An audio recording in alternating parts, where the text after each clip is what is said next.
Nice. We're back once again in the tavern. We got Logan. We got Connor.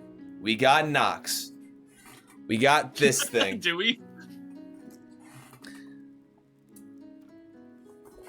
Hold on. All right, anyway, so yeah, tonight we'll be actually talking about dungeons and how we go about building them, how we go about delving in them.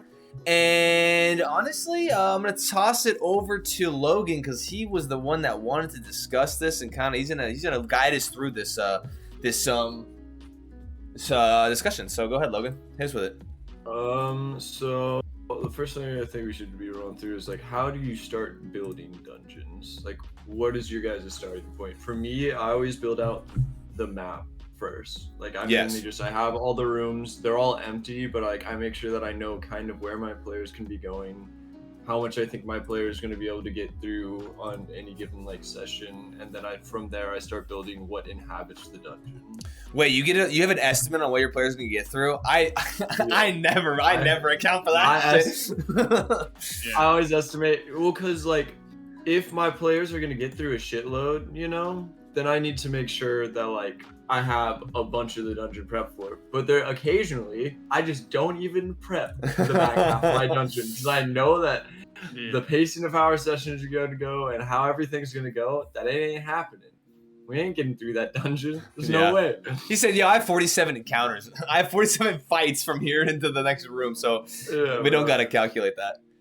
It is a good way to add pacing. It's just like they're going through this dungeon too quickly. So I guess this banquet hall now has a fight in it. So it's like a bad time. The food animates, and now instead of eating it, it's eating you.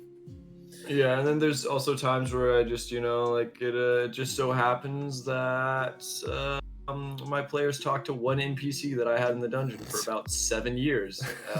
He was just a simple cabbage farmer. But God, apparently he was the most entertaining NPC they've ever met in their entire life. If I find a cabbage farmer in a dungeon, I will also talk with him for 7 hours. Especially if his name is buddy, Shlingy. First off, what the hell? Yeah. As long as his name's enticing. If his name's like Robert, I'm like, you know what I'm saying? I'm like, get the fuck out of here. Hey man, fuck you. For one. Oh wait! Hey, Connor Lore. His real name's not Connor. I just dissed him accidentally. My bad. I should have said. Sorry, his name was Rob. You don't go by Rob, do you? No. Robbie. Well, I have like 20 names. It doesn't really matter. I know all those aren't anywhere correlated to your actual name because I know your coworkers are fucking assholes. No, but real quick, I will say I usually do the map as well. Now I will say I don't usually do the map. I wouldn't say like to scale it. I usually will do rough like dimensions. I'll like for a room, like I usually will do a map. Actually, I have a map that I could show you, but I'm not going to. I'll usually just draw it out on like a blank like white piece of just like drawing paper. And then I'll just like as in different portions, I will just kind of have like a key, or I'll do dimensions in case it's relevant, especially for like rooms that like really start to get into it. Generally, though, if I'm gonna have an encounter that's super kind of that's super detailed, then I'll just build it on Tailspire, kind of like how I did for the Frost Trail, where like I built the whole bottom floor, like the basement floor of the ruins. Where not everything was a combat encounter, but it is sometimes fun just to be like, hey, you guys can visually going through this space and you can kind of see some of those things. No, definitely. I think for one, for me, if I'm doing a dungeon nowadays, it's gonna be on Tailspire. Yeah. Just because we all play online and it just is pretty easy to do. But I'd say my approach, if I'm making a dungeon, normally I know the why players are going there, what they might encounter in there. But all of those are just kind of like floating thoughts until my main thing I'll do is I'll build the main room. Like it's a hallway that leads in, it's the entryway or something. And just once you kind of start drawing it out, you then just go, oh, I could put like a clove here, and I start designing it. And then from there, I kind of get a design philosophy for my dungeons, because each of them I kind of get a theme going, like visually or mechanically, depending on how I'm doing it.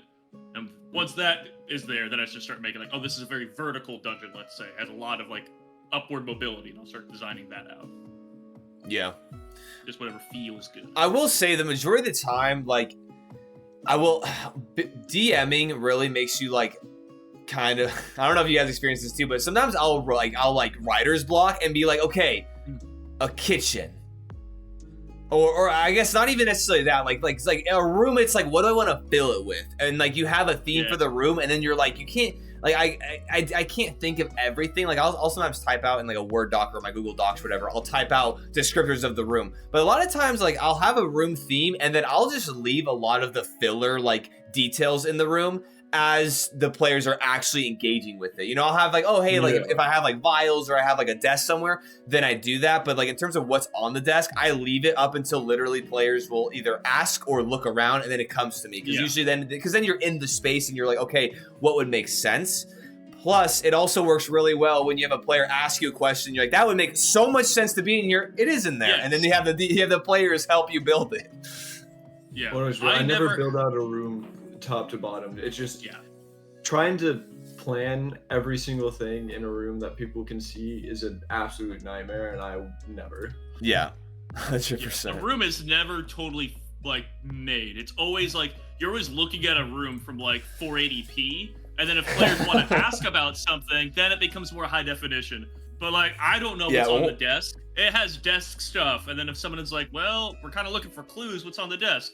Oh, and now I could be like, would there be a clue there? Would there not be? Describe breadcrumbs and shit around there. Maybe some trinket they could find. But you know, aside from that, no.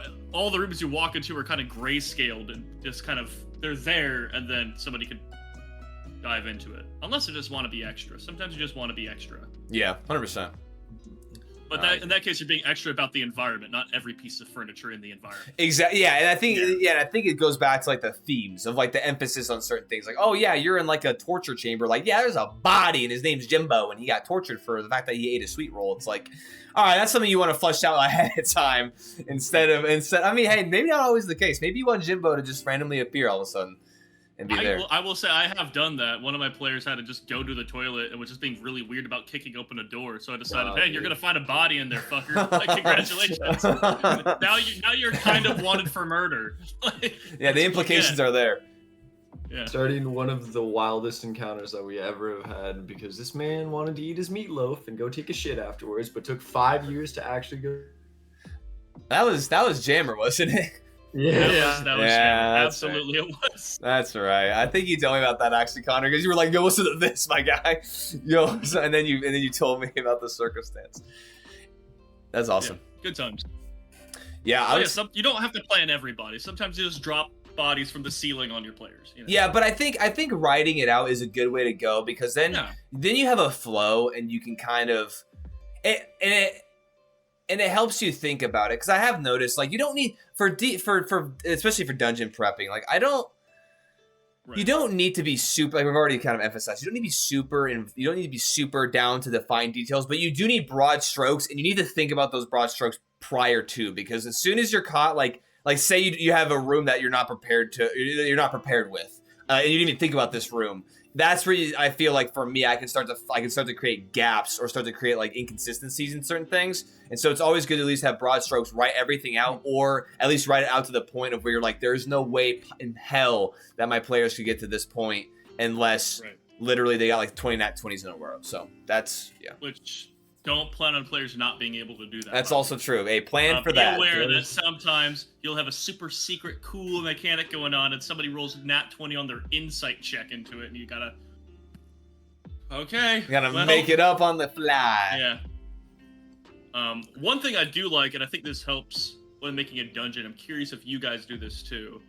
Normally when I make a dungeon, and this is something that admittedly I haven't done in a while, just because my campaigns haven't really had true dungeons in a minute, but normally I'll have like one through line mechanic kind of going on in the dungeon, like say there's a lot of water in the area, it could be something as simple as that.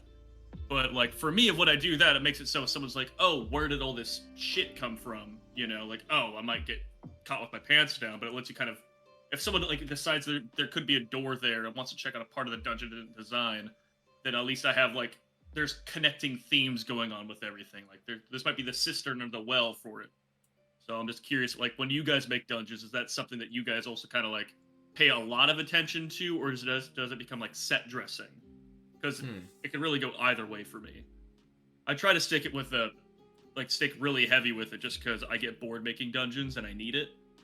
Like, if I'm being totally honest, Yeah. if I'm putting grids on paper, I'm gonna fall asleep. So I need something there to keep me engaged. He died. Well, died. Logan was no longer engaged. To be fair, it was a rough question. So are you? Is there just like something that you generally try to keep a through line consistent in your I guess dungeons as a mechanic? Try. Oh, he's still here. He didn't die completely.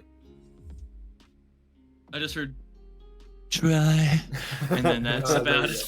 I try and keep just a consistent theme through my entire dungeon. Like, I like to, once I start designing the dungeon, I've already built the floor layout, then I start to design the rooms, and then when I start to fill the enemies in with the rooms, I always try to make sure every single thing in that dungeon is like on one theme.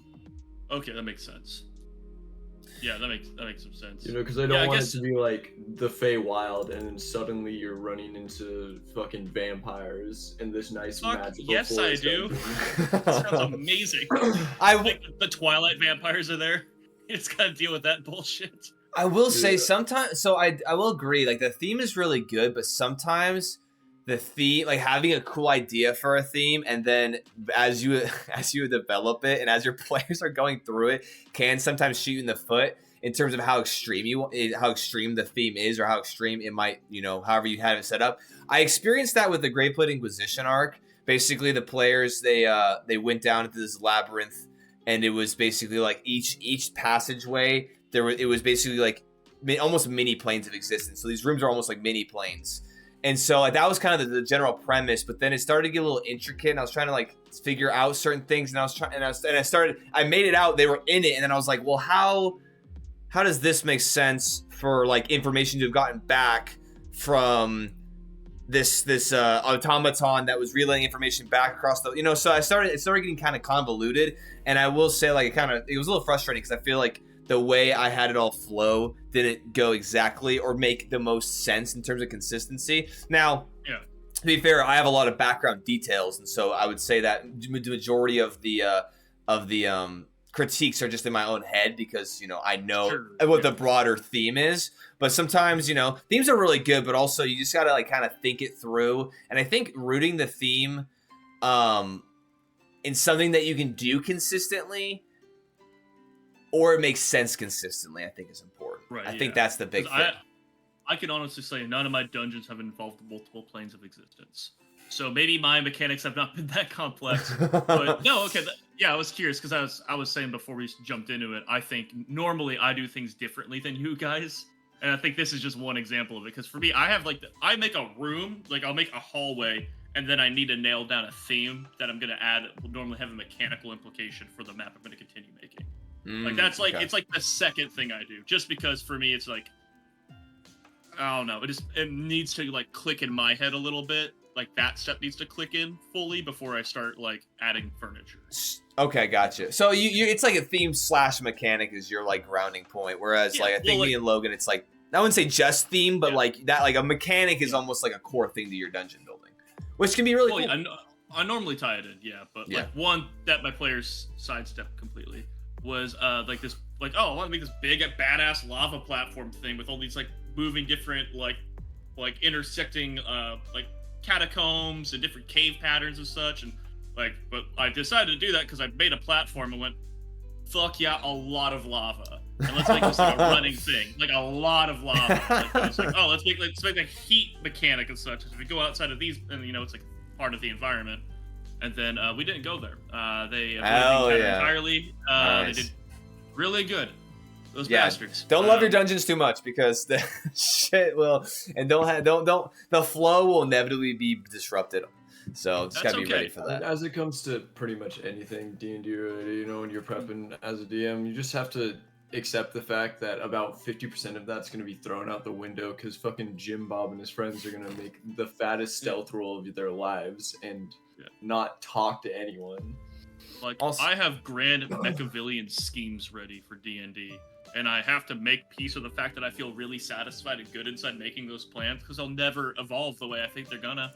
It's never gonna go that way. I'm like, here's a cool, intricate guy, and his head's gone. They killed him. Okay. yeah. You Well, spent like shit, you spent like an hour literally on a stat sheet, and then they cast Fairy Fire and just beat the shit out of your Daylight Defender, and then you cry. Beat up. It's Also, I think you just have to come to terms with the fact that Logan's camera will never not be blurry. It And that never will work. You can turn it off and turn it back on though if you want. You know what I should do? It would be like perfect. really good for the economy of my camera is probably go into all my camera settings and fuck with them. Yeah, or like have a focus point maybe. I do think it helps that when you don't have half of your ceiling in your camera view, so it tries to focus on like the dirt that you have up there instead of your face. I could have it might zoom in help. on me. I could turn This might be off the my way you phone. find out there's a big ass spider on your ceiling somewhere. It's just- like That's George. He's been here for a while. Don't worry about him. Don't He worry pays about rent. old George. Hey, that's where that's a 3-hour encounter right there. 3-hour dude, encounter. That's the George. yeah. I was gonna say I- one more thing. What was I gonna say? Oh, one thing I do like to have too, unless it like needs to be like a focal kind of like, hey, we got to get the players through to a certain point. I do like to generally have multiple paths you can go that ultimately lead to the same thing. I think that that's a lot of fun. 100%. I think that opens it up because giving players the mirage of choice is always great as a DM because then because then your players are having fun. They get to they have these options they choose, and obviously it does tailor the game a little bit, but ultimately it gets them to the end destination, which is where you want them to be. But I do like the keeping you on your feet as a DM of like, hey, there's 3 choices that I obviously put myself in the situation. I need to be prepared for these 3 things, but it's always fun to just give them those things because I feel like D&D, unless you're just him and you can just open world 24/7, there's always going to be a little bit of, if you want to use the term railroading, there's always going to be a little bit of term of like, I like the term guidance a little bit more because I feel like Yeah. everyone's collectively understanding that they're playing a game and you're in a story, and so but I do like to have those options, even if a pathway is hey left or right and you go 10 feet and it goes back to the middle, at least it was a choice. Yeah. Well, it's kind of how I think about the railroading thing. Is like there was no invisible hand making Frodo go to Mount Doom, Right. but Frodo was going to fucking Mount Doom. Right. Like, Exactly. There was incentive, and part of that is like you and the players agreeing on believing in this world you created. I will say I love as you're kind of describing here, the illusion of choice. At the same time, I do like screwing myself over. So I always like, if the opportunity presents itself, making a secret passage that is just better that the players could find, or maybe there's just treasure behind it. I like, especially the roguish types, who like to I want to find treasure. Sometimes he's a real son of a bitch, but sometimes that little bit, there's a fight going on. He's checking out the broom closet, and he's just like, if I lift this bucket, twist it just right, and then a secret door opens, and there's your money, baby. You did it. Hell yeah. Oh, yeah, or there's a little clue to like the history of the place, or the further on in the campaign. But I like adding little secret things throughout the spot too. But to what you're saying, I like the illusion of choice mainly because my party inevitably will decide to do at least 2 of the paths at the same time. Hell yeah. That is perfect. I love it. Everyone says don't split the party, but well, we're splitting the party. Axum Run is just a butcher's board of parties, just like crisscrossing. The parties like high five on the way past each other. That's where that's all that happens. we truly have one main goal in mind, and then money. However, however long it takes us to get there, and however many times we need to split up to smaller and smaller groups to make Connor's life harder by DMing 3 different groups in one session.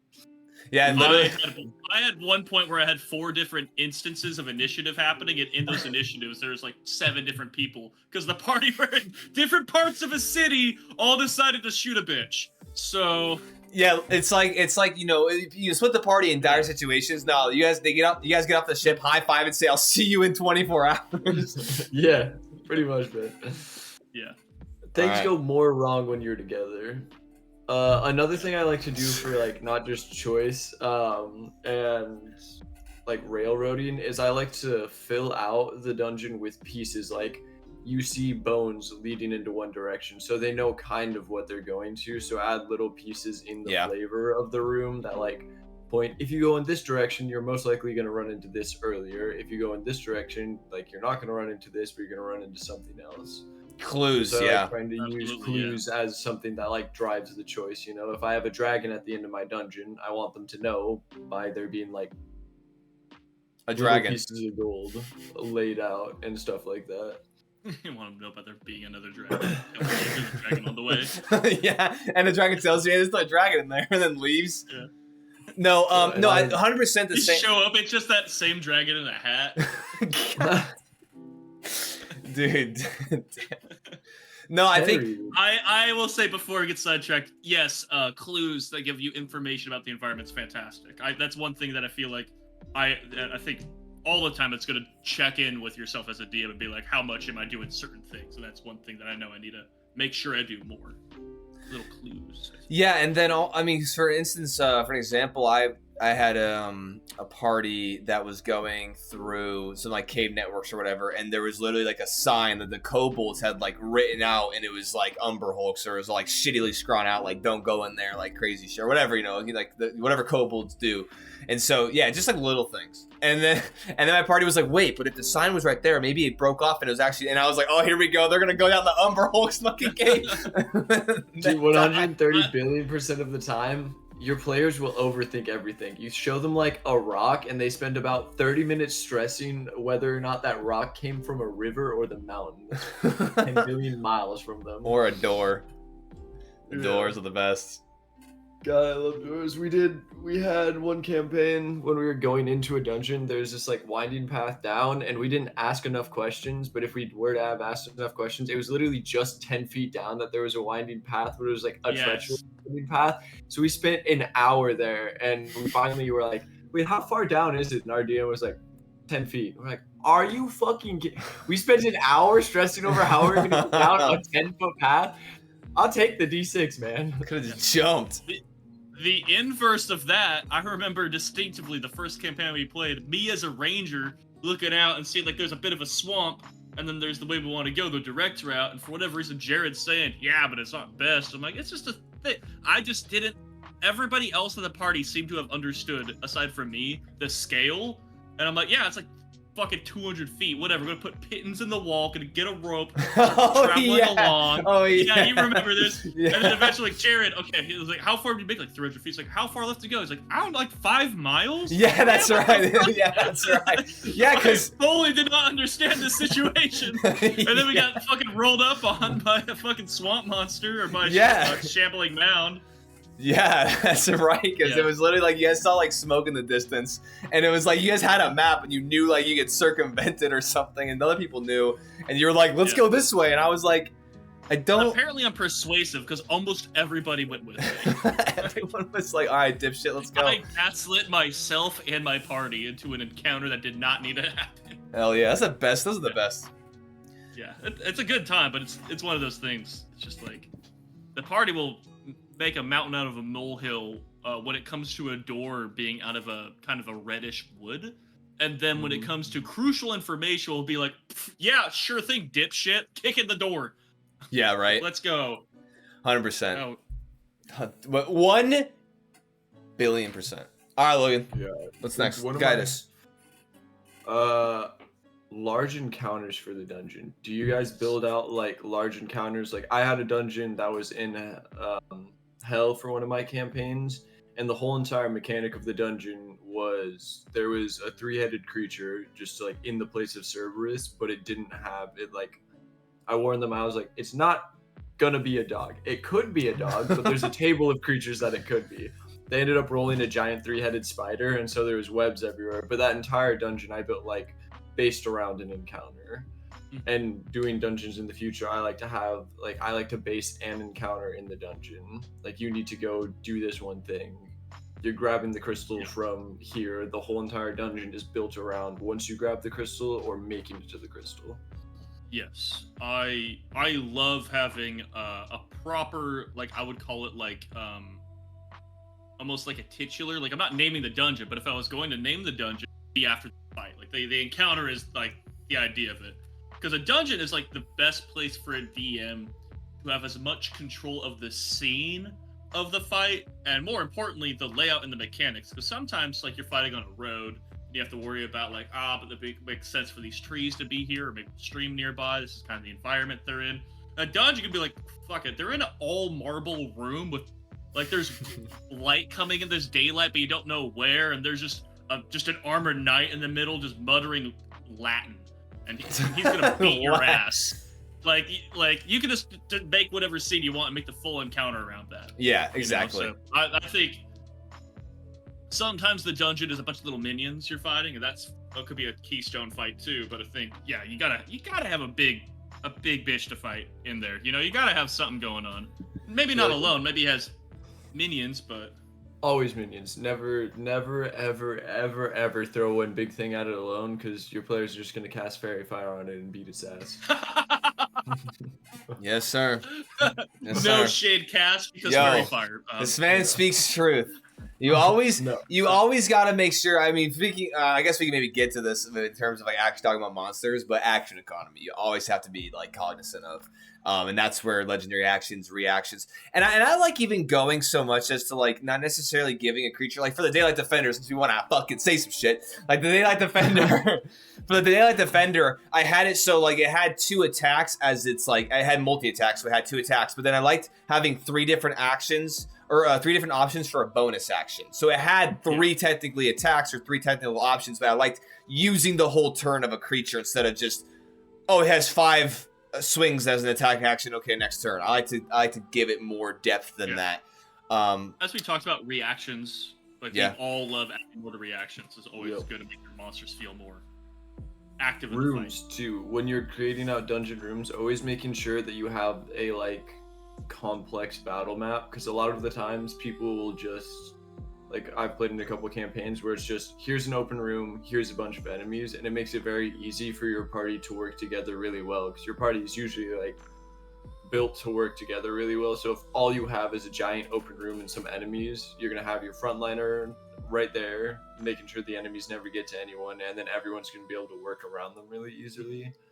Some encounters that I've loved to do is like a kobold cannon at the end of a hallway with traps on the way to the hallway, so they're trying to fight their way up to the kobold cannon. They can't ever really get a semblance of, okay, I'm gonna have this person in front doing this because they need to go somewhere. Or pitfalls in the room, like some areas are higher with like some lower areas where you drop down pretty low and you have to think about like spending time climbing back up or going all the way around it. So just spending like time building out rooms in your dungeon to be complex if you have combat encounters in them, because it makes it so even if you have less action economy, you can still do things in order to keep yourself alive. And I think that's a good point too. Like even like and I would say also variable, because you talk about large encounters. I would save a lot of your meat and potatoes of combat for the large encounter if that's what you're doing in the dungeon. Not to say that needs to be the case every single time, but I think it can be kind of you don't want your dungeons to be a slog. If every single combat is a lethal combat encounter, and like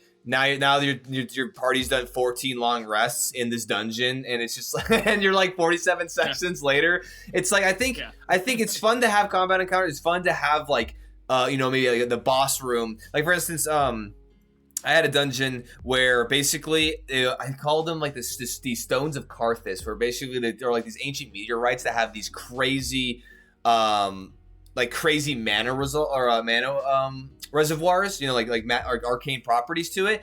And this creature, I forget exactly what it was called, but basically this plant, like this sentient plant, like burrowed up into this like big ass like cavern and started like slurping its juice. It was like I think it was called like a arcane devourer or something like that. Anyway, and then through that big boss, through that thing existing, it then like everything started seeping out from it, and there was like I think they're called blights, like the tree people. Like you have like the blights, and then you had like, so now you have blights, and you have these like animated plants throughout the whole encounter. And so they had to fight a couple of them, and there was like a mini boss before the primary, but the mini boss was very like it was more like it was like a plant with like cool armor and like magical armor, like a weaponry and whatnot. And then you had the other fight be something very drastically different. You don't want the same combat encounter consistently throughout, because then it can get kind of mundane. Was that the Stormblade Inquisition? This was actually goodness, the game that I ran in Alaska with some of the people I knew there. Right. Yeah. That's right. Yeah. It's funny. How many times have we made people fight evil trees? Dude, no, literally, no. You think it's niche. I need to stop. Next time the next arc, like 4 or 5 arcs that I'm running, no trees anywhere. It's the desert. We're not doing it. It's not, because you'd be surprised. Ironically enough, Nathan's arc, we fought some trees already. We literally fought blights in a basement. I'm like, motherfucker. That's cool.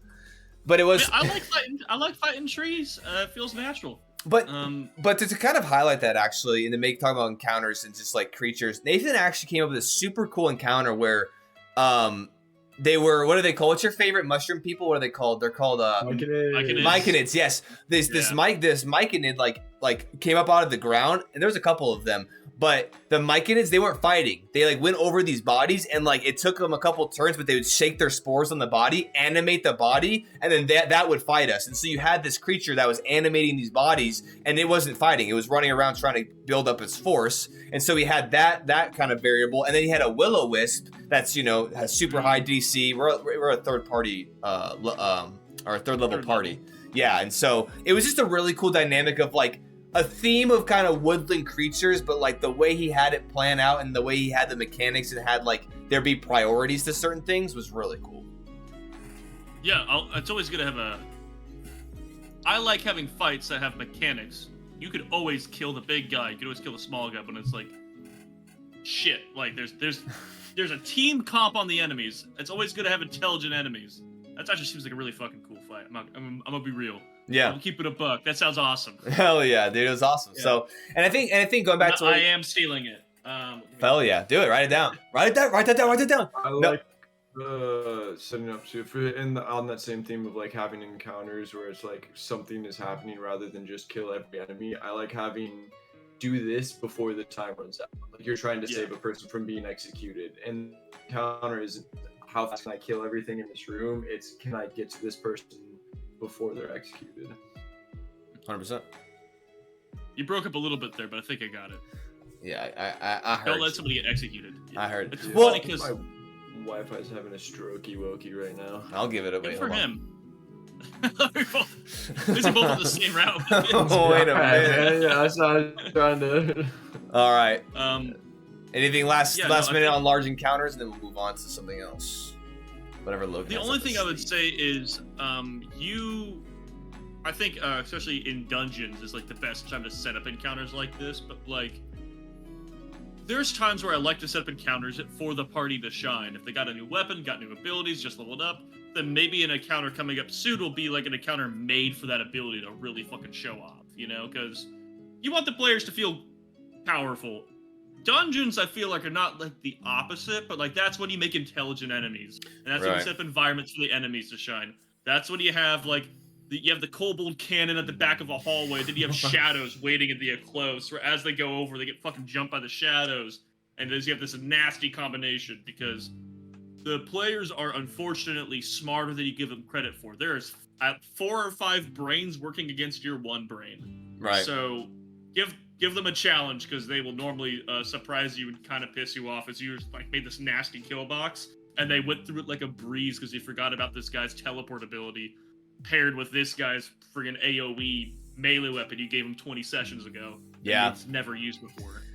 Yeah, they back up your Daylight Defender to a corner, cast Fairy Fire on it, and just fucking smoke the shit. Just smoke. But I will say one more thing I wanted to say on that was... Nothing, go ahead. I don't fucking remember. Valid. Traps. Ooh. What kind of traps do you guys use? I am notoriously horrible about making traps. I hinge on puzzles and other interesting things. Traps are something I've always struggled on, so I'd love to hear about traps. Oh, I'm the opposite. Puzzles I'm shit at. And then traps, I'll make some crazy shit up. I got puzzles for days, man. But yeah, traps, dude, you lose me there because I'm like, yeah, there's a gas trap or a pitfall trap. To be fair, there's nothing wrong with a gas trap or pitfall trap. Those are both very valid and fun. They're classics, you know. Yeah, they're classics. Boring. No. I'm just kidding. Nothing's wrong with that. I'm just kidding. There's everything wrong with that. I don't know. Like, I've done things I've considered traps in campaigns that didn't probably feel like traps. It was like, oop, pressure plate, this happens, but it's like dead man switches in an enemy's hand, or like hidden turrets in the environment for the Star Wars campaign. Hidden machine guns in your fantasy game. Yeah. Steal! Blast the paladin apart. But no, I think traps are fantastic. I love traps. I like, sometimes my mistake would be I tie traps into like lair actions sometimes, which kind of takes away from them being traps at all. You know what I mean? Yeah. So right. It's a lair action that utilizes this ability instead of it being like just something your foot steps on. And, oh shit! Fuck! Oh fuck! Oh fuck! Oh fuck! Exactly. I would say like for traps. Where usually where I'll start with traps is what would make sense in the area. Because I've for instance, when you guys were in the ruins of Valenvor, like the doors, right? It's like what would make sense in a celestial kind of prison. So then it's like, okay, so then I go from there. They rely more on Arcana, and then kind of that's where I kind of go down. I think it kind of ties into the theme, and then like how would it make sense? Because I will say there are such thing as bad traps, just because in the sense of like you're just throwing some shit out there to injure the party or to do certain things, or make it impossible. I think that traps, I wouldn't say always should be circumvented, but I think that there should at least be some sort of agency to either navigate it or to disarm it or to something, unless kind of like what you were saying, Connor, where it is a layer action or like it's inevitable, or you have that kind of already pre-planned. Right. But that's where I generally go with it. I also had and I do like to know kind of what creatures are occupying it or what the big bad is, and kind of getting in their head, because I did. I was kind of trying to fill up a cave that had kobolds in it, and then I was reading the extra lore information, and they were like, oh yeah, they always say that kobolds, they like to make traps. This is kind of what they like to do. And so it was fairly simple of a trap, but it tied to the lore, so it made it kind of it made it grounded and made it cool, because it was like, hey, this directly connects to the creature. It doesn't always have to be super intricate, but how does it tie into everything? What I'd say is I kind of thought about it as you were talking, but like I think a lot of things that I do for traps, again, this is sci-fi campaign, my traps normally don't feel like traps because they normally don't happen in a combat setting. And normally I tweak the traps because when you get to a game where there's computers and cameras and like infrared sensors, most banks don't have pitfall traps and, and laser spikes. guns. Most of them have silent alarms, and like that's fun to have, but the consequence of the trap ends up not being, oh no, you lost hit points, which those are fun too. The consequence goes like, you have fucking 30 seconds to get out. Like you alerted them, and my only point in saying that is I think good traps are things that you could determine beforehand what they are. You could circumvent. You could get clever. My party is notoriously very clever about using abilities I forgot they had to get around these things. And also, if it comes down to it, hit points, baby. AC and hit points. I don't care if it's a bolt on a door. That my hammer can break it. I think that's always good. Sometimes my hit points are reflected by the security forces coming out asking why you're loitering in front of a convenience store, and then they don't go home. And they stick around. That's what happens in my parties. But sometimes the trap is like, it's like a trap here, and we could try to disarm it in some way. We don't have time. I'm going to try to shoot it with an arrow in a clever way to trigger it, so we don't have to deal with it. Right. Things like that. And then one more thing too is going back to what you're saying with with an alarm, is I believe in the Kobold Cave too, they tied a string to an item, and they didn't. 20s. And they didn't realize it. So when they broke the string for the item, like they realized it, and you heard it's like a snapping sound, and they realized there was something attached to it. Nothing happened, So they're like, oh, okay. But then that notified the kobolds, which then they were aware of the party. So then because the kobolds, they had captured 2 Umber Hulks. And so then because they knew that the party was coming, there was like this fragile wall, like this false wall that because they knew, they released the Umber Hulks through and then trapped the party into this like almost like an arena of sorts. And so it's like, had that not happened, they could have maybe stealth through, been fine, but they didn't see the string, they didn't circumvent that, so therefore you had something completely, not saying unrelated, but like a delayed effect is always a lot of fun. Oh yeah. Well, that gets into just like making it interactive, Yeah. Well, a world that reacts to the players. True. Success isn't always strictly success. You notice the string, and I'm gonna do something kind of silly about it. Like, okay, well, that was silly. Okay. Yo, you really sillied it up. All right, Logan.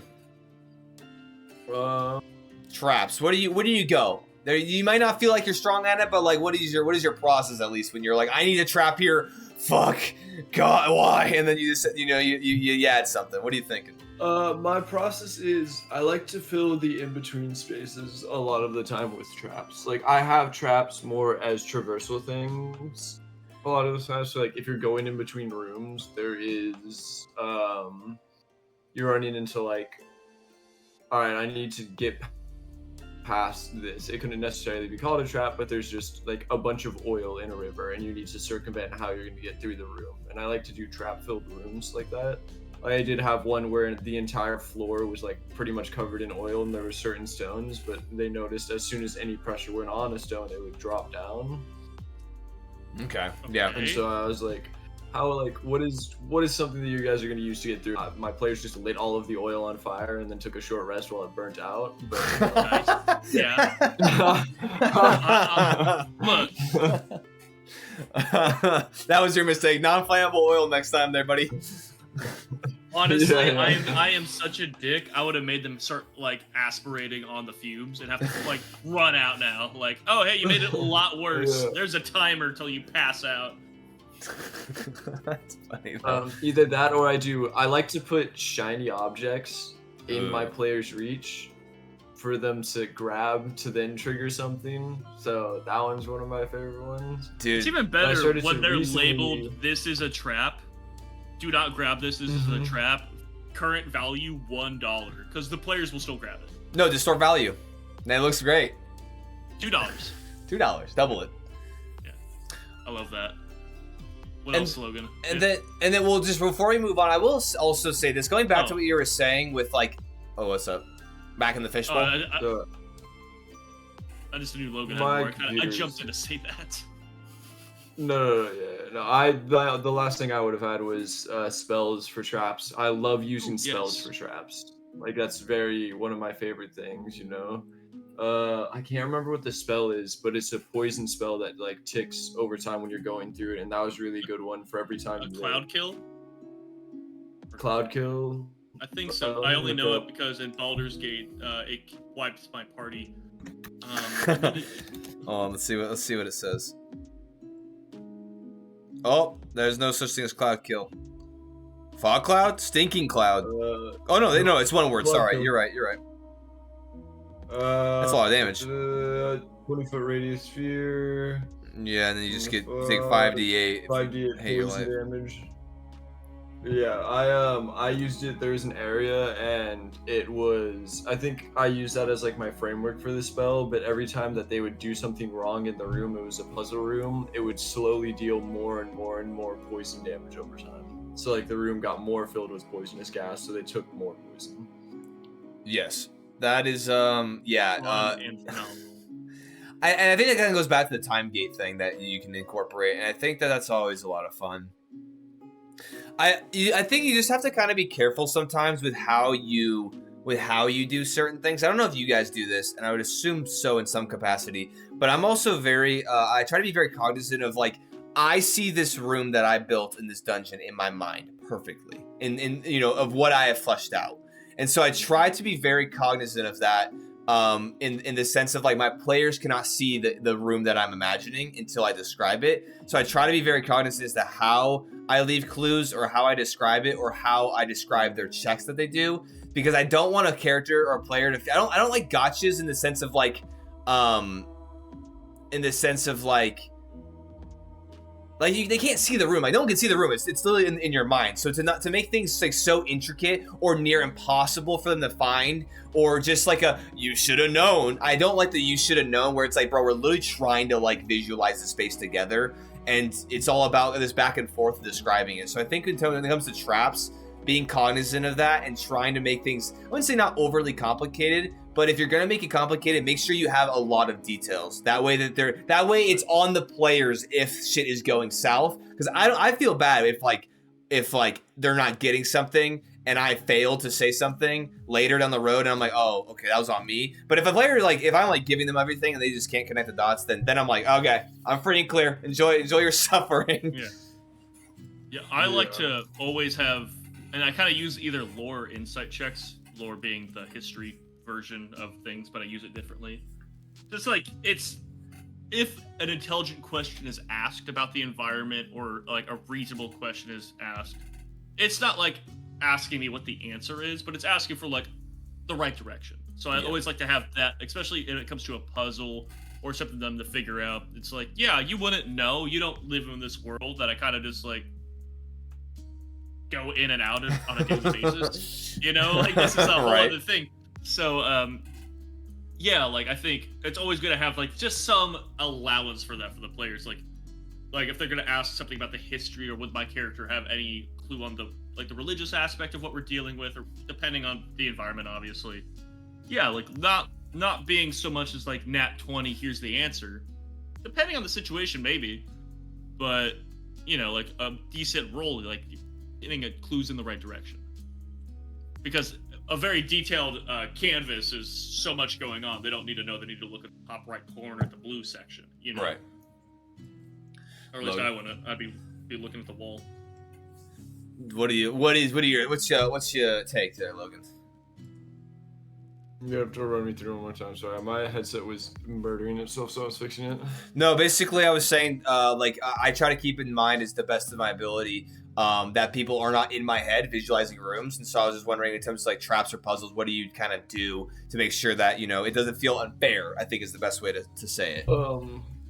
I try and make sure that like when I'm describing the room, that they know exactly, like if there's a puzzle or there's a trap in the room, I like to make them aware. I like you were saying, I don't love for them to not have been aware that there's a trap in this room, so suddenly your arrows are flying at you from one direction. Yeah.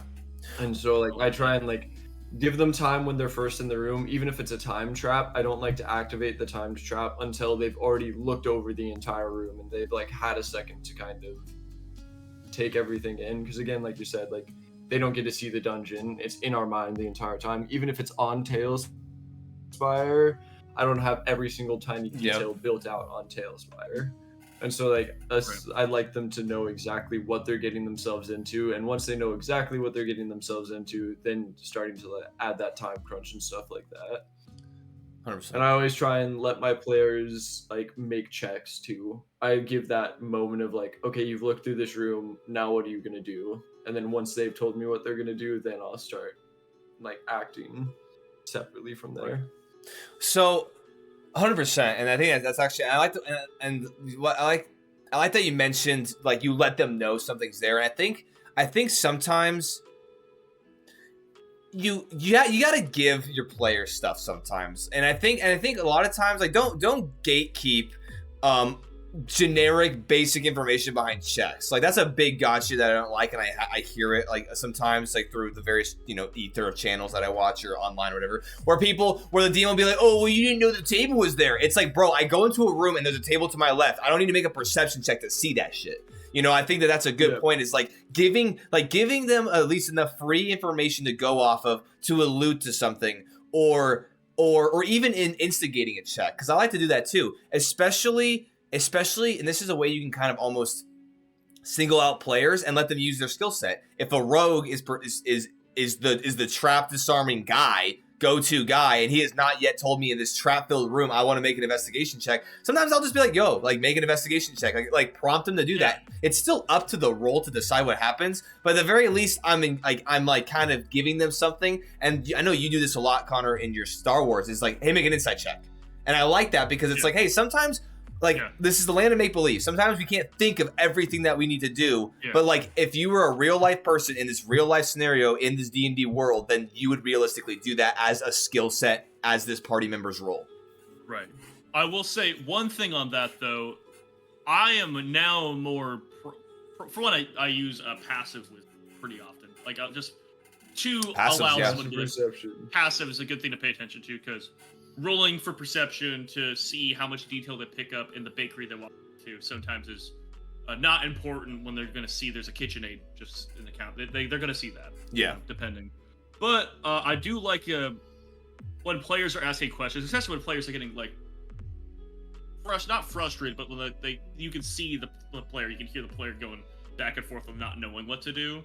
The things they're saying will normally prompt me to ask for a type of check. You know, like if they're wondering about this, that, and the other, because even if like they're wondering about something, they might be wondering about something that sounds like perception. I might ask for like investigation, just because like that's their better skill set. That's gonna lend better to the environment and normally like helps move things along. Because I find once momentum's built up, normally at the beginning of a session, then we're fucking cruising.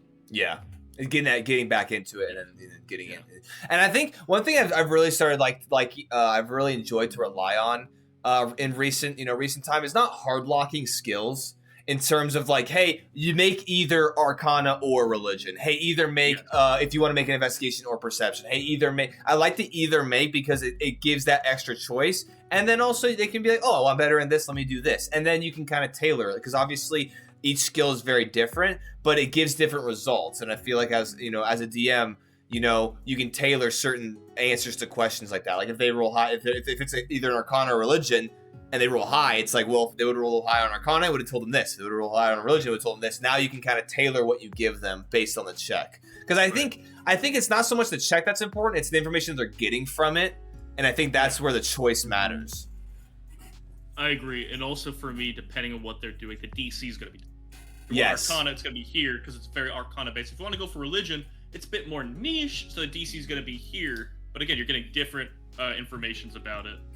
We got very into kind of the reality of that DC and the sliding scale of what was happening when my players decided to do nuclear surgery.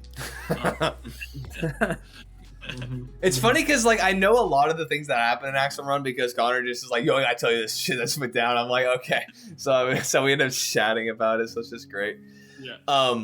But no, that's something I've always liked that you do, Connor, and you'll tell people that. And I think that's another thing too is you don't have to always be so secretive as a DM. You can literally be like, yo, the DC for this is fucking high, or hey, it's not as difficult, or hey, it will be different. And I like that transparency because I think that going back to what I already said, like as a living person in this living world that we're playing as, you would kind of be able to discern these kinds of things in general. So yeah, like looking at my monitor in front of me. Using the Star Wars 5e things. Technology is going to be the better role to figure out how to fix it if there's an issue. But if my DM allows me to use fucking lore for some reason, you might know more about LG, and that might help you a bit, but the chances of that working are going to be a lot fucking lower. Exactly. Exactly. One thing, because we were talking about traps, and one thing I've been wanting to bring up, I feel like all three of us have mentioned the same thing. I use traps primarily, as Logan said, for traversing. It's like another type of encounter. I think traditionally in Dungeons and Dragons, exploration and like dungeon delving, traps is like a own version of a type of encounter. Mm-hmm.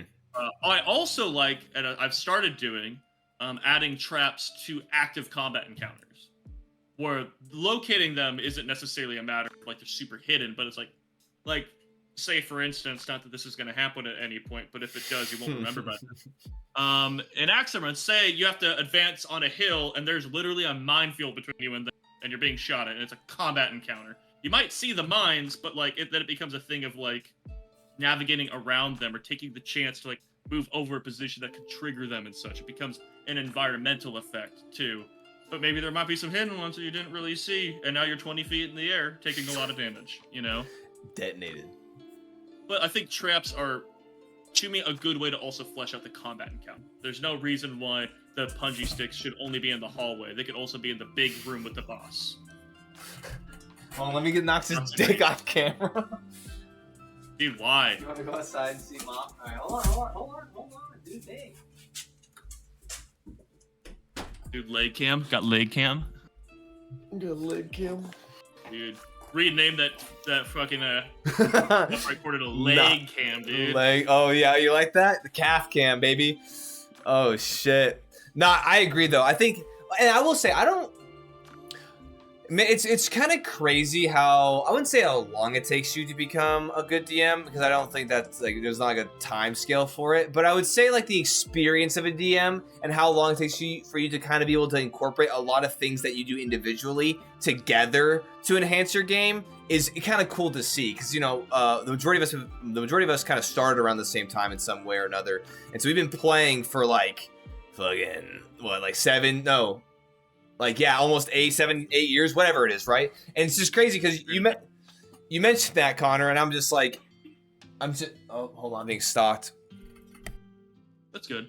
That makes me feel welcomed. Wait, hold up. No, but I think it's interesting to like, because I didn't really necessarily think about traps during encounters. You know, it's just things you don't really think about, or things that you don't necessarily dabble into until you experience it, or you hear someone say it and you're like, oh, okay, cool. Or you come to that conclusion over time, or you figure it out. But I think it's just cool how like becoming an experienced DM really doesn't, or getting experience as a DM doesn't really stop. You always just absorb more information and continue to expand and how you tell stories and how you run your games. So that's just cool. Yeah, just even thinking back to like how well I used to run combat encounters when I was first starting out, to like how organized they are now, you know, like something small like that where it took 2 hours to do one combat encounter with bandits because I wasn't really good about being like, okay, this is happening, then this is happening. Yeah. Versus now my long running campaign, I'm just like, all right, there's 22 different soldiers. These are gonna do this one on their turn. These are gonna do these on their turn. These are gonna do these. I got 5 pages for my initiative sheet. Like, let's do this thing. Yeah, exactly. Yeah, I remember you were the one telling me pre-rolling your during players' turns, pre-rolling the dice for the enemies and having that written out, ready to go. Ooh, so you know if they're gonna hit, you know So- if they're gonna do the damage they're gonna do. Because when it gets to the DM's turn, instead of it being potentially the longest, Logan's handy dandy little system here where he gets to cheat and do, well, not cheat, but you know what I mean, like where he's being more efficient like an asshole. You know, it's like he said it to me and I'm just like, I literally never thought of that. Dude, I like that a lot. Wait, this man's brain is fucking massive. Yeah, because if you roll out, you don't even have to roll to hit. You could wait till their turn if you're like, oh, I'm gonna wait to roll to hit. But almost always I do damage. Sometimes I do to hit if I have a bunch of them. But it's like, if all of my damage is already written out and I've already done the math while I'm waiting for my players to decide whether or not they're gonna cast Fireball or Thunderbolt, then like, by the time they get back around to me, I can do all of my things. It seems like the enemies are all very dynamic and like very ready to do what they're gonna do because I've already planned the next turn that's gonna happen. The only thing I will say that I do different is if there's a big stick swinging around, I will wait to roll the damage there just so I can do. Oh, the old. Yeah. My big monsters always roll their damage and their like everything on their turn because it makes such a nice thing when you're just like sitting next to the microphone shaking 20 d8s as the dragon's about to breathe fire on the entire party. Detonate your homies. Yeah. No, I like that. I like that, and I think that for me, I would just say like having the transparency of that to my players, at least saying something like that would kind of would probably make me more comfortable with it. Only because I mean it's still as random as you would be doing literally anything else. You're just doing the randomness ahead of time, which you're saving time doing that. Just because, you know, I do really emphasize, and I think we all are at that point too, where it's like, you know, I do like whether the role's good or bad, we embrace it. And honestly, you know, sometimes it's more fun with bad rules, you know, sometimes. Yeah. So I just my only thing would just be like, oh, like why are you like so quick with all this stuff? And you'd be like, oh, I pre-rolled whatever. Then I'd be like, okay, and then you know, explain it as you just did. I'd be like, and I'm saying this mainly for if like someone wanted to adopt this, I would just say have transparency with your players or maybe just like have a conversation if that's something you need to do. That way, everyone feels like there's not like an integrity violation, and you're just scuffing numbers and you're just kidding the shit out of people. Because to be fair, as a DM, you should be scuffing some numbers. Just by the way, do that a little bit. Yeah. Don't if you like, do it a little I'm bit. in favor for like looking over at a player and seeing the fear in their eyes that they're about to get absolutely blasted, looking at my max damage at 20, tipping it over. That's a 2, man. Y'all have been through enough already this session. I'm not gonna do this to you. Like, I think it's just like, it's knowing, you know, if you're gonna do that, it's knowing when to be like, you don't have to be an evil ruler the whole entire time. Like, failure and death is definitely a part of this story, but there's times, especially during like long sessions, when you know that your players have like they've already been through enough for the session, you know, and you're just like being good about it. And I would say transparency also, just pretty much about everything, is kind of a general rule of thumb for me. If I'm going to implement a new rule or anything like that, or like when I first started going to doing damage beforehand, I was just like, I'm gonna let you guys know that I'm gonna do this. It just is gonna make my life easier. And same with anytime I do anything or anytime we adjust anything, like I like to be as transparent as possible, because then it makes it a much more enjoyable experience for everyone, because everyone knows what's going on. Yeah. Right, yeah. 100%. I just think it was too good of a thing not to mention, as we're talking about dungeons, we're talking about just by the nature of DM and all the things interwoven through it. So yeah, that's pretty something resource that I really like for dungeons. Fiddling.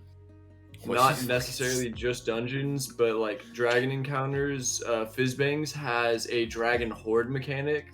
And so based on the age of the dragon, you get different charts for the amount of their whole, like what they have in their horde. More books, more gold, and so it like has all the way from wormlings all the way to adult dragons. And I've taken that for dungeons in the future, and I've just used that chart for like, okay, a young dragon is around this challenge rating, this dungeon is around this challenge rating, so the entire dungeon will have like a whole horde's worth of things spread out between it.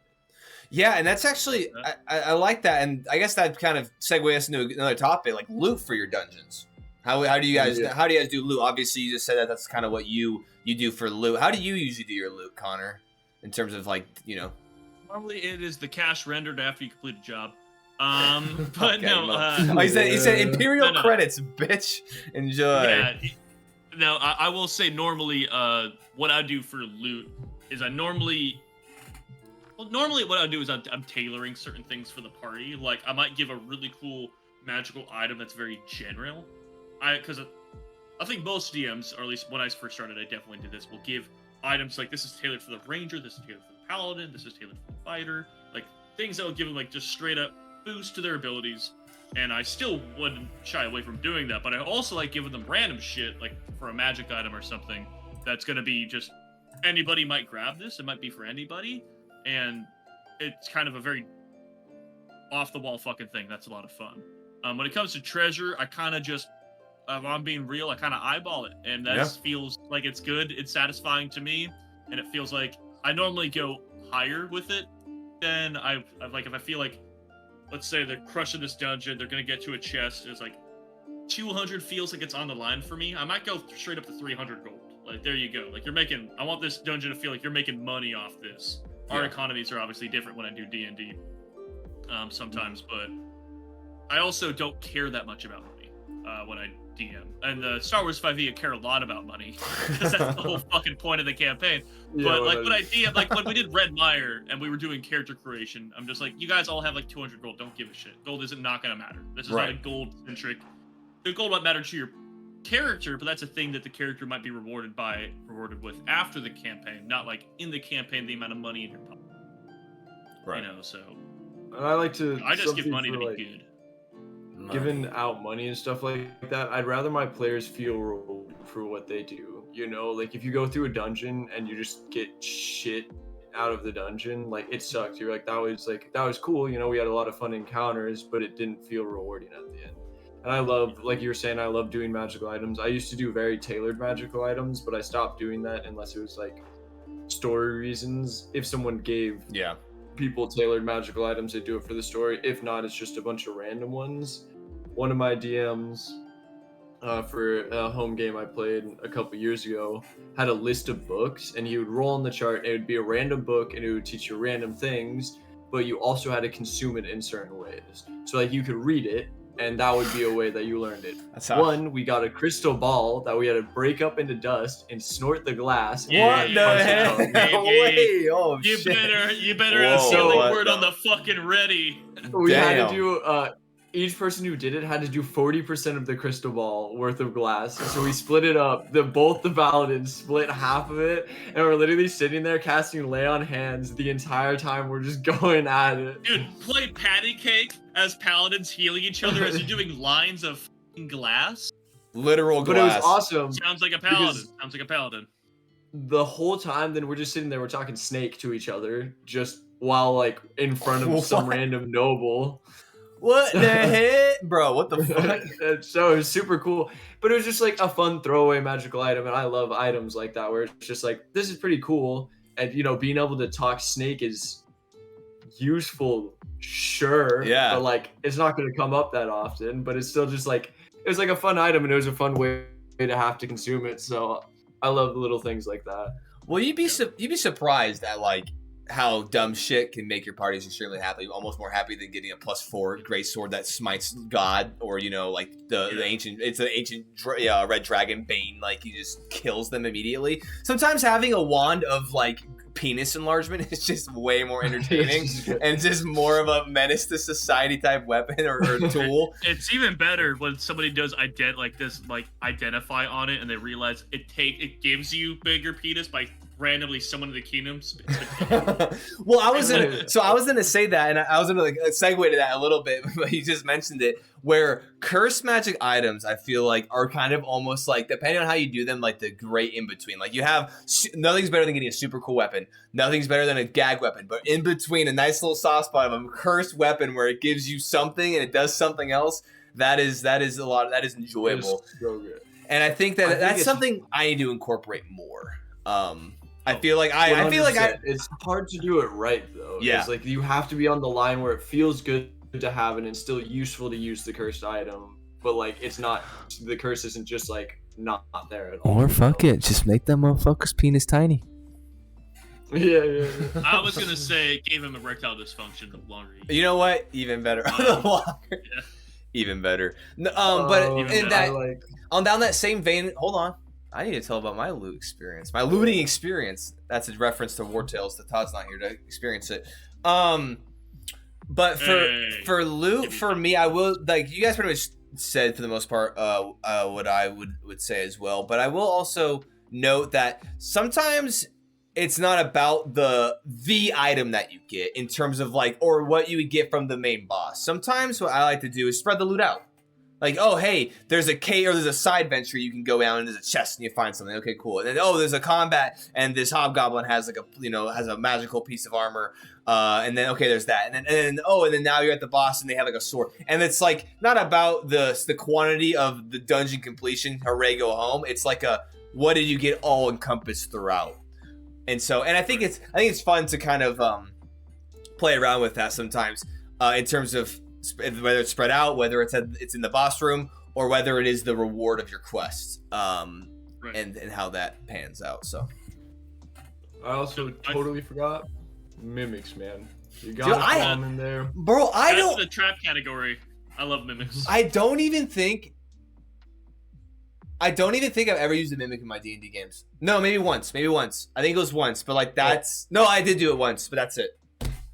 I had the I've worst used- experience with the mimic in one. We beat the boss and we're all like fucking beat down and bruised. There's a chest at the end. And so we're like, all right, we beat the boss. We're good to go. Open the chest.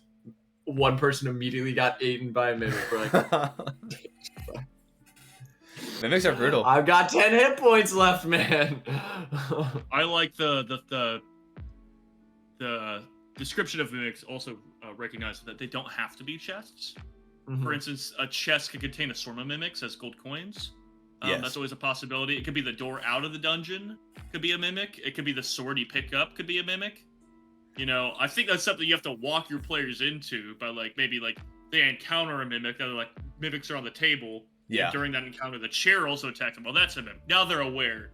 And now I feel like you gave them enough of an introduction to be like, fucking watch out, dude. Yeah, exactly. Like, you better. Hey. You're like, there's a weird amount of pillars in this mine shaft, and the pillars come alive.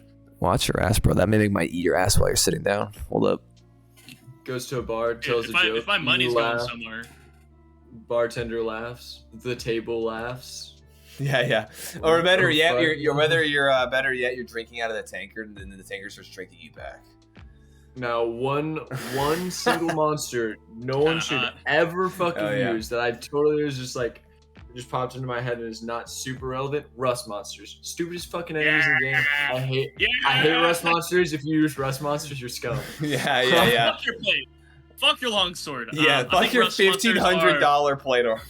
Yeah, I think rust monsters are a really good mechanic. I think the problem is D&D has no system for like, hey, your weapon's gonna deteriorate in any way, shape, or form, and then there's one monster that goes, fuck your shit. I feel like there's no good fix to your shit. Just like, if it gets hit 3 times by a rust monster, your 2 grand plate mail, gone. Yeah, deleted. I think the only thing I would do is make it like the rust is a magical effect that maybe goes away at the next day. No, like no, yours is gone. The only thing, distort value. The only thing is, I feel your values get distorted into the fucking soil. No, I think plate monsters are good, especially because if I was an evil wizard commanding an army, the first things I'd send to the front line would be rust monsters launched out of catapults. Because how are you gonna fight me? You ain't got shit anymore. And they're tiny, right? They're like this big, and they just like dunk on your. They just dunk on you. Dude, they're the worst. I mean, to be fair, there was one we did capture a bunch of them before laying siege to a city, and then just had our rogue just like let them out of a cage. And we left them there for a few days. Yeah. That'll do some damage. That'll ruin your pipes real quick. Yeah, dude. Yeah, that was your old bronze. No, what is it? Not bronze. It's copper pipes, brother. Yeah, there you go. We had no idea what you're talking about, but we knew it was copper. If they're PVC, you'd be fine with the damn rust monsters, bro. They better watch out for those copper fucking your pipes. fantasy setting better have PVC piping, I'll tell you what. Yeah, you're done. What were you saying, Logan? I think running into like, it's the same with mimics of just like having them as encounters. You cannot have rust monsters early, especially when your players do not have the money to recoup their losses. Like, it's okay to take players like, I think later in the game, totally fine. You eat their play mail, that sucks, but you're gonna make enough money to like get it back, and that adds a new like mechanic to it. If you run into them at level 3 in a sewer and you spent all of your life saving an axe, man, you're fucked, bro. What we're saying is, don't be a dick. Yeah. Fully disagree. Yeah. I fully disagree. Yeah. Introduce the rust monsters early. As long as you plan on giving your players armor and weapons as the reward for the quest. Are you pulling out a rust monster right now? No, it's a snowboard. I'm gonna go get it fixed. Yeah. Oh. So speaking of rust monsters. Speaking of rust monsters, here he is. Yeah. Ironically enough, last night when I was doing the Fireside Fellowship, we were just hanging out, I was making mechanics and whatnot. Literally, there was a chatter, and he was saying that he had an idea for like a mad scientist who just like was making like an army of mimics, and then he was talking about how like the starting of the arc would be like the adventurers show up to a town and like everyone's dead and like what happened, blah blah. Anyway, it's just ironic because they're talking about mimics yesterday, and they were talking about it right now. But I started doing a little bit of research. I was like, what could mimics be, you know? And I saw a mimic, and I think it was a Dark Souls like kind of like themed mimic, but it was a ladder mimic where it's like the mimics like it's like mouth uncoils out into the ladder, so you're climbing it up and then it can like recoil it and like eat you. I thought that shit was fucking crazy. I was like, hold up. Wow. I see no problems with that. Yeah, but mimics are something that I haven't really dabbled too much in. Which is very surprising. Recommend it. You will you'll never go back. You'll scar your players very quickly though, so like be careful about it on how much you use it, because man, sometimes you hit them with a few too many mimics and they go to sleep in the tavern. Your players absolutely destroy the bed they're about to sleep on. Yeah, you make him so paranoid where any encounter is a 3-hour encounter.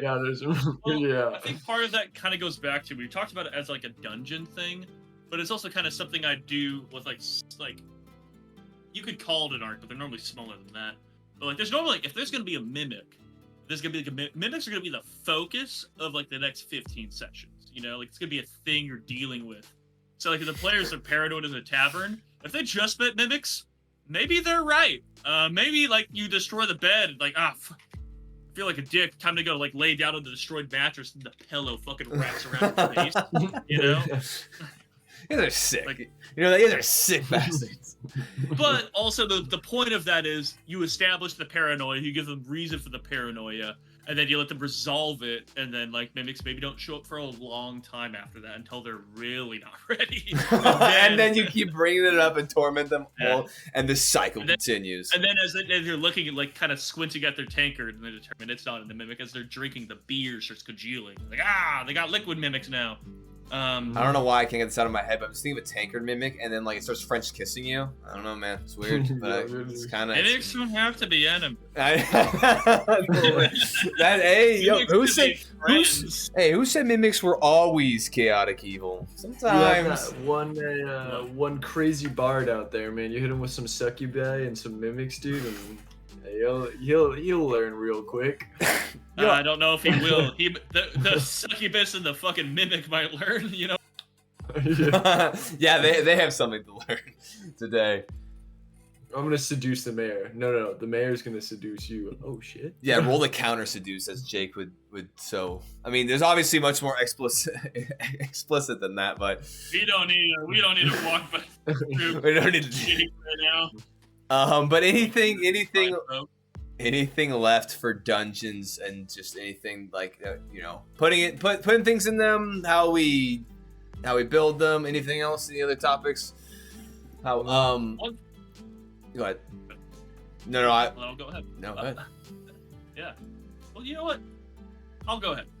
No, all I was gonna say is back to just like the little mechanical things I do. I feel like it works well for me. Kind of also goes back to the mimic thing. It's kind of a thing I try to do. I like playing with environments a lot. So if I'm gonna make a dungeon that, as I said before, maybe it's very vertical, there's a lot of water involved or whatever. Like, I don't like that being necessarily a room in dungeons. I know sometimes when people create them, they do like that. For me, I want it to be like every part of the dungeon is gonna have the same type of mechanic you're involved. Like with the lava is gonna be prevalent, or maybe there's like a sheer cliff. You're like it's a dungeon, but you're really just on like a really high ravine. And there's drops on either side. Like I like making that like a huge part of the dungeon. You know, it's something that like for one the players can rely on. That like if they figure out the mechanic, they can use it to their advantage. The dungeon should be hostile going in and familiar coming out, unless you're just a dick, which I also support fully. Yeah, you can make it so it's still a haunting encounter where you're gonna lovingly remember Jimmy, who is somewhere at the bottom of that ravine. Yeah. Hell yeah. Yeah, I think having a theme that's constantly sprinkled throughout instead of having like major, like your theme doesn't have to be a major thing always involved, always in your ass throughout the dungeon. It can be like, oh hey, yeah, there's lava in this room. It's like falling down the crack, but like it just adds to the immersion. I feel like doing a theme that's immersive and consistent, yeah, can definitely enhance the experience. And then I was actually going to mention this earlier, was going back to what you were saying, I think, Connor, was about like making a combat encounter where you just you let the player, you just let the players have it. It's not a super hard encounter. You just, all right, hey, you guys can smoke these fucking goblins and keep on trudging. I will say go for it. Yo, a mimic's gonna drink you back here later, Logan. No, is he paying? No, but I was just gonna quickly say that I think, because we also mentioned multiple times where you forget about mechanics that your players have, and then they end up shitting all over your chest with them, and you're like, ah. But I will say, hold on, let me continue. I will say that knowing a character has a mechanic or a spell or something, and then intentionally still making a trap or making something where they can be like, oh, I have this, where you actually remember they had that, and then they be able to do it. That's also fun. I've done that a couple of times where I'm like, oh, well, but I think it was Nathan specifically. I think in the Frost Trail. I don't remember exactly what. Oh, it was his polymorph or whatever. There was a mechanic that he had. It was for the avalanche, and I was like, well, there's an avalanche. Nathan can Zahir can literally just turn into whatever. He can circumvent it. Eagle. Yeah, like he can circumvent it.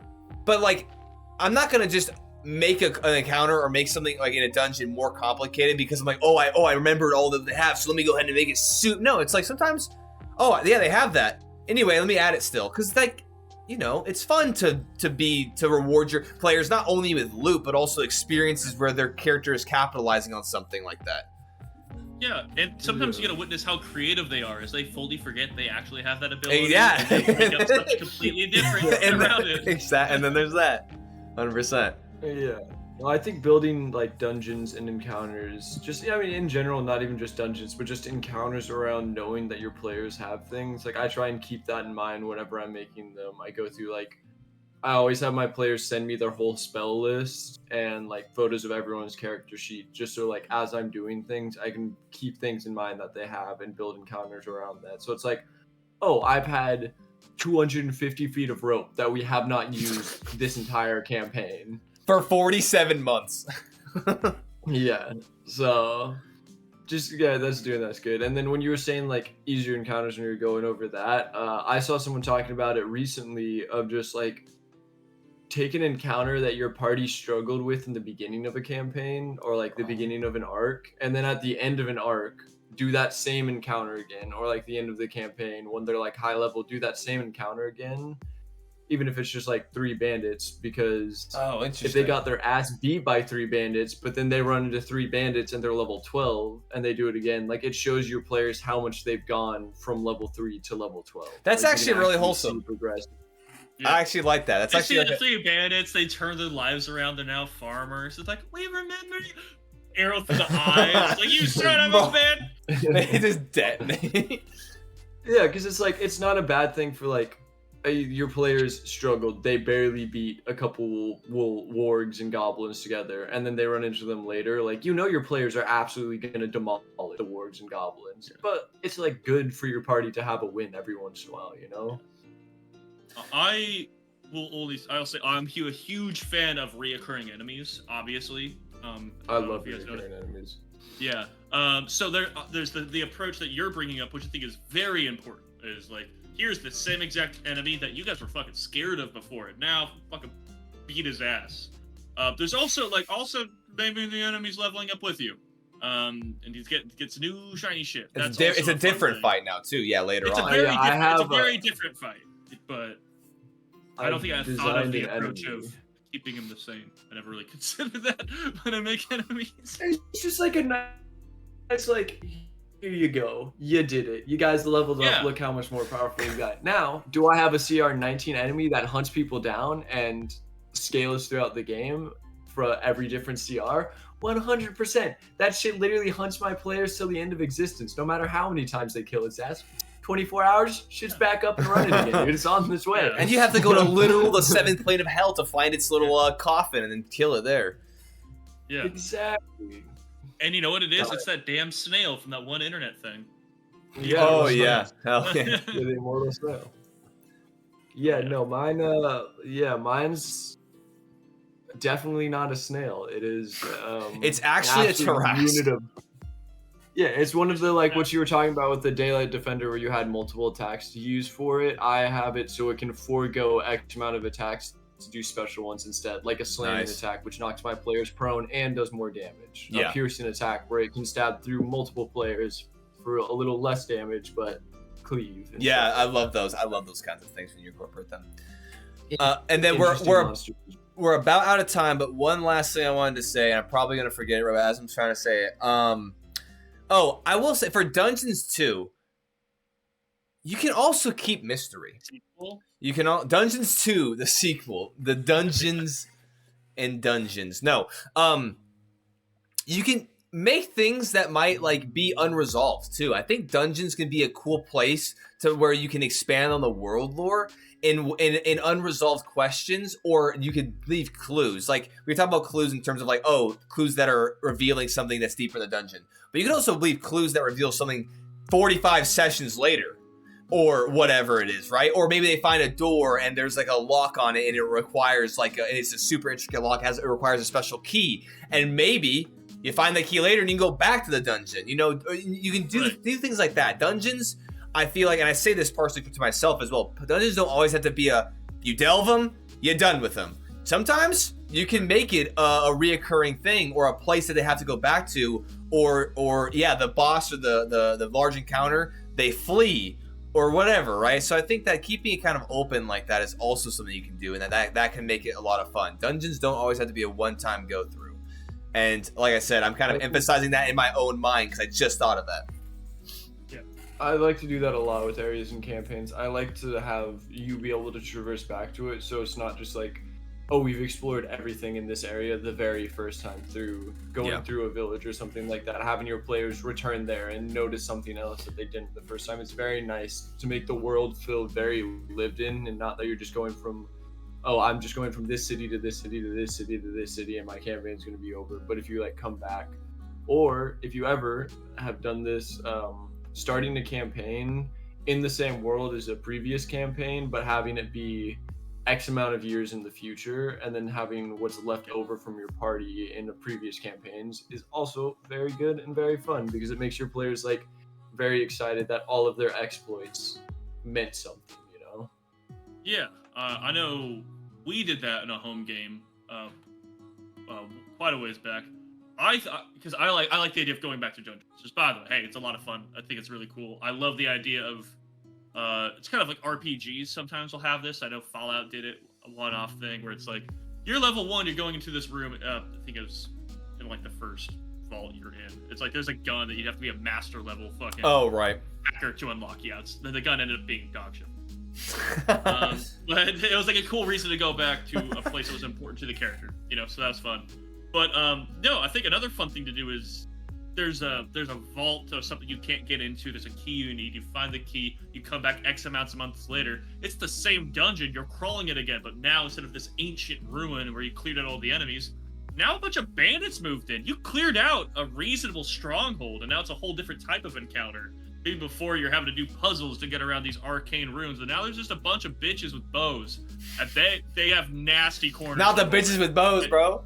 No, the bitches with bows. Yeah. So it's you're gonna do the dungeon again. Maybe like it could be even a tone towards what you mentioned, Logan, which is maybe the dungeon would kick their ass last time.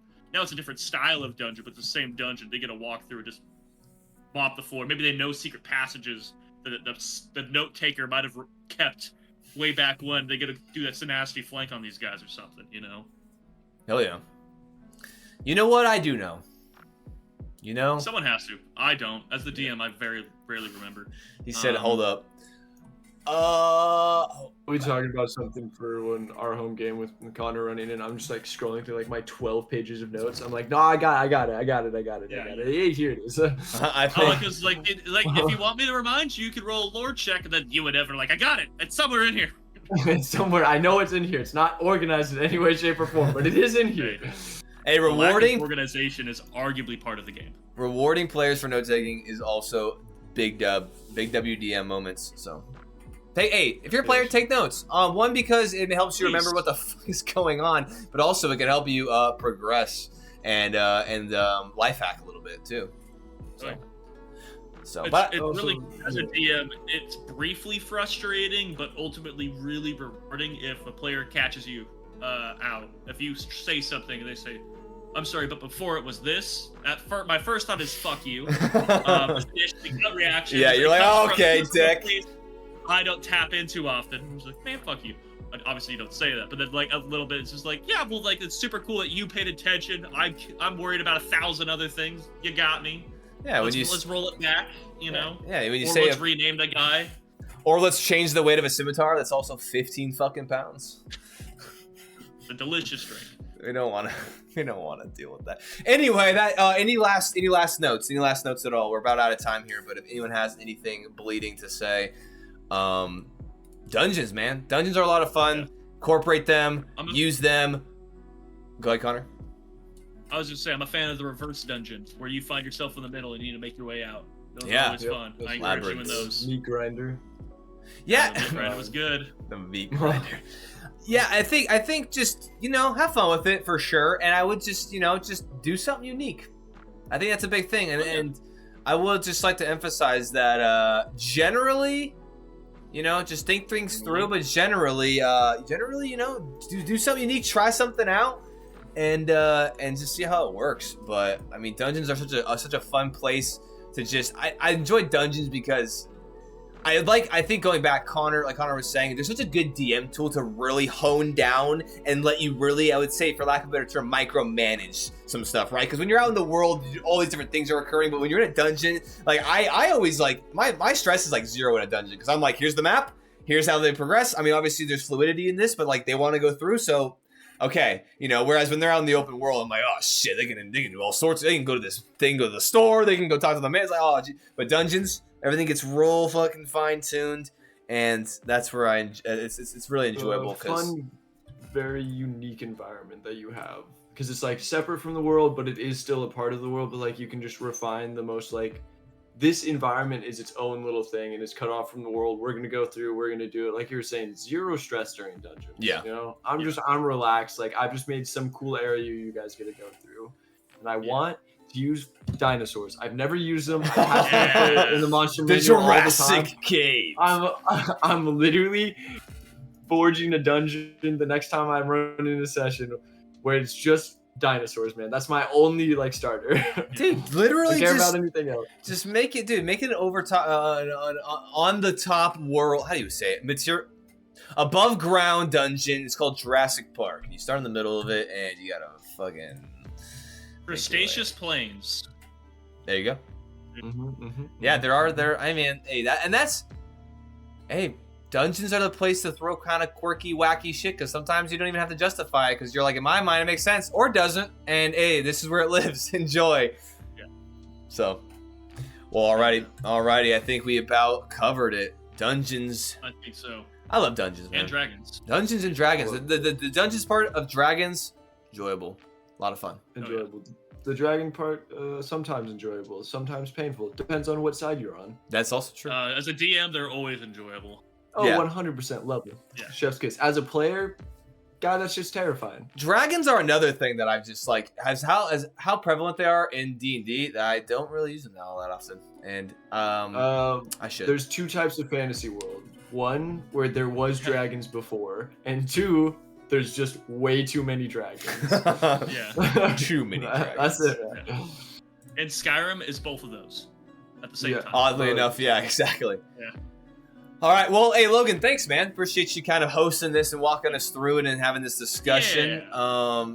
And we will go ahead and call that good for now. We'll go ahead and think something up in the old think tank for our next discussion, which we do not have necessarily planned at this moment, but go ahead and keep an eye out. Oh, it's planned. Yeah, Connor's going to say something, I'm sure. This man's going to be like, how many toes do giants have? All right, hour and a half discussion, go. Ooh, giants, that's actually Anyway, so go ahead and keep an eye out on the Twitch schedule. You'll see if toes and giants are a new tabletop RPG game. Toes and giants. Guaranteed. Giant toes coming in. Don't worry. Oh god, Connor's gonna sneak it in next episode. But anyway, check the Twitch schedule. Thank you all for hanging out with us. We always appreciate you guys chilling, hanging. If you ever feel like you want to get in on the conversation, these are kind of in a loose way an open forum. So hey, feel free to jump in and chat with us. But until next time, y'all take it easy. Peace out.